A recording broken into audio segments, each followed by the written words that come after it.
अरे जुग कल जुग के सुनिला कहानी,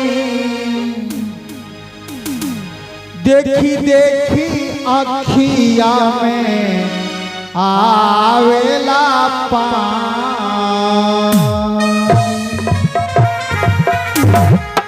चलो ये भैया तैयार हो जाए। अरे जुग कल जुग के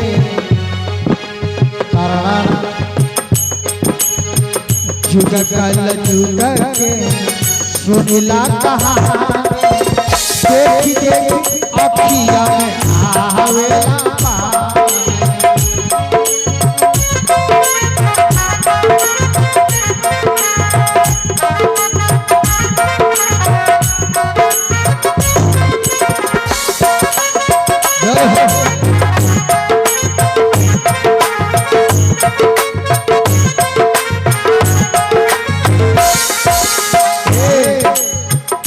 अभी जे समाज में हो रहल बानी ओकरा के हम दर्शा रहल बानी, तने ध्यान से सुनी। पापा बेटा में नहीं रोहित हो, हे राजकुमार संदीप हो, बाप बेटा में नहीं अलग चूल्हा जारेला, टोला में देखी देखी हमारा के कारेला।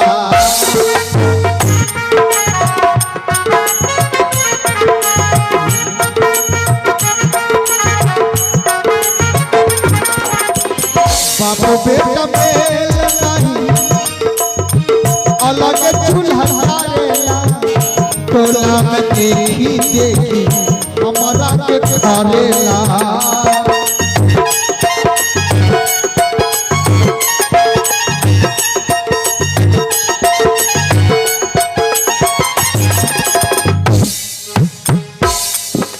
हे राजकुमार, माई और बाबू लइकवा से कहा था एक दिन ढल जाई। अरे जवानी के दांत देखला ला, फिर मौका ना मिले है। सुन ला, एक दिन ढल जाई तो हलो जवानी, देखी देखी अखिया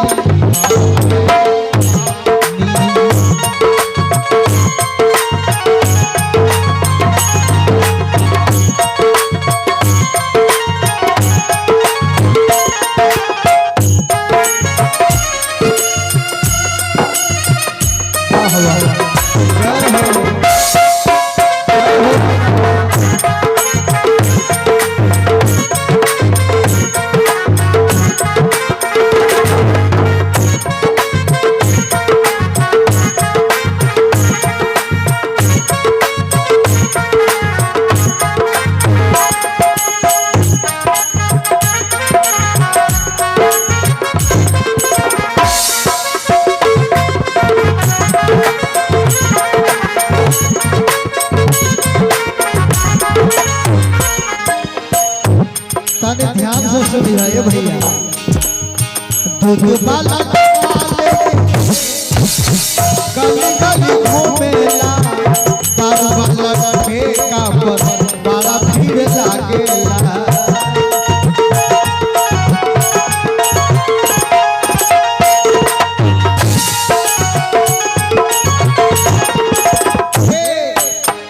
रोहित हो, देखा युग के प्रभाव, दूध वाला डब्बा डब्बा लेकर गली गली घूमता है। लोग कहते हैं इसमें पानी मिलाकर लाया है। अरे कितनों पानी मिलल होता है, कुछ अमृत का अंश होता है। और जहां नजर के सामने पानी मिलाया जा रहा है, वहां पर भीड़ लगा के लोग 100 रुपया बोतल खरीदता है और कहता है यार मजा आ गया, मस्ती आ गया। दूध वाला गोपाले गली गली घूमेला और वाला ठेका पर बड़ा भीड़ लागेला।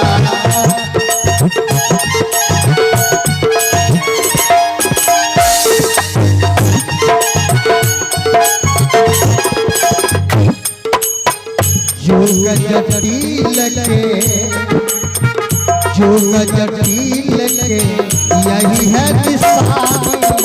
देखी देखी आँखियाँ आवेला पानी।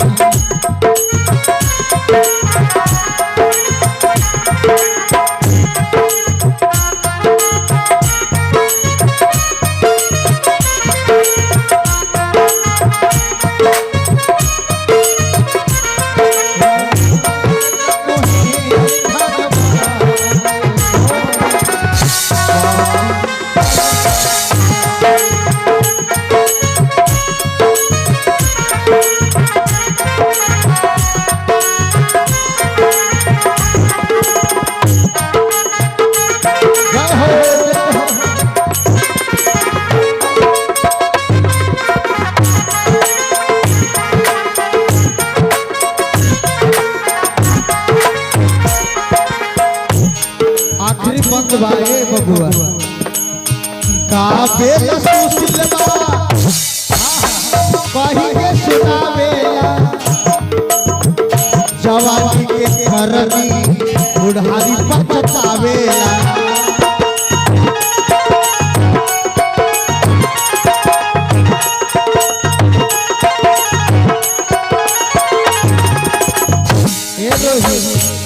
मुर्गी लगा के काबेल सुशीलवा काबेल सुशीलवा कही के सुनावेला। जवानी के करनी बुढ़ारी पछतावेला।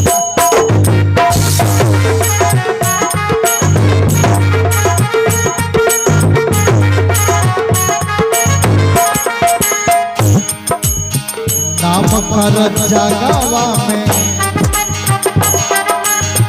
नाम कर जगवा में चेतन प्राणी। देखा नाम दो प्रकार के होला। एक नाम बदनाम करके जाला उसमें भी नामे होला, लेकिन लोग उसे प्यार से नहीं गाली देकर उसको याद करते हैं। और जो अपना नाम रोशन करके यहाँ से जाते हैं उसे लोग बड़ी प्यार से दुलार से याद करते हैं। कहते हैं अरे नाम कर जगवा में अरे चेतनशील प्राणी। देखी देखी आँखियाँ में आवे